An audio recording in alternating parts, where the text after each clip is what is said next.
Every New Year, naghahanda talaga ako ng charcuterie board. Pero ngayon naman, naisipan kong gumawa ng grazing platter.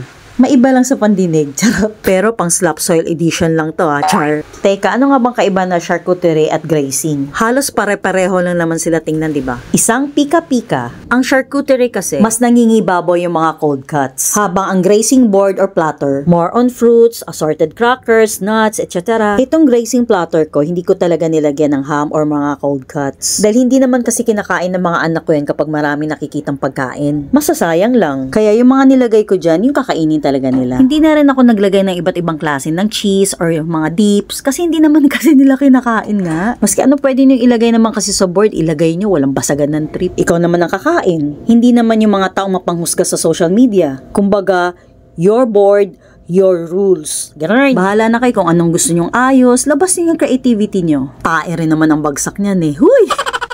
Ang kagandahan lang nito, wala ka nang masyadong hassle sa pagluluto, 'di ba? Sana ganito na lang sa mga handaan. Less pagod tapos nakakasyalang tingnan sa lamesa, 'di ba? Yun nga lang, hindi ka masyadong mabubusog kasi nga pika-pika lang. Uy, sunshine green peas pa lang nilagay ko diyan instead na mani. Lakas makabatang 80s, 'di ba? Nilagyan ko rin pala siya ng pochi. Wala lang, may malang. O 'di ba, ang ganda? Syempre i-montage ko 'yan.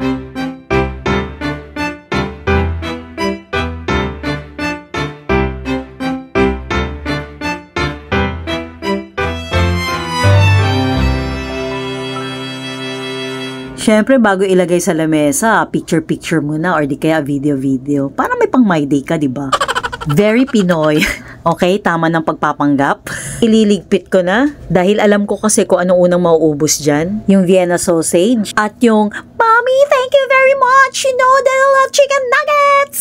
Aminin nyo man sa hindi, yung mga crackers dyan, hindi talaga yan kinakain. Hanggang sa kumunat na lang yan. Kaya nga hindi ako naglalagay na ng stick o. Sa ilang taong kong paghahanda ng ganito, marami na akong natutunan. Yung mga hindi ko na dapat bilhin o yung ilagay dyan. Yung sigurado ako nakakainin talaga ng mga anak ko. Diyos ko po, ang hirap ng buhay ngayon, ang mahal ng bilihin, tapos magsasayang lang tayo. Wag na uy. O siya, Happy New Year na lang sa inyong lahat. God bless you! Kung nagustuhan niyo po yung video na to, please like, comment, follow, and share. Thank you!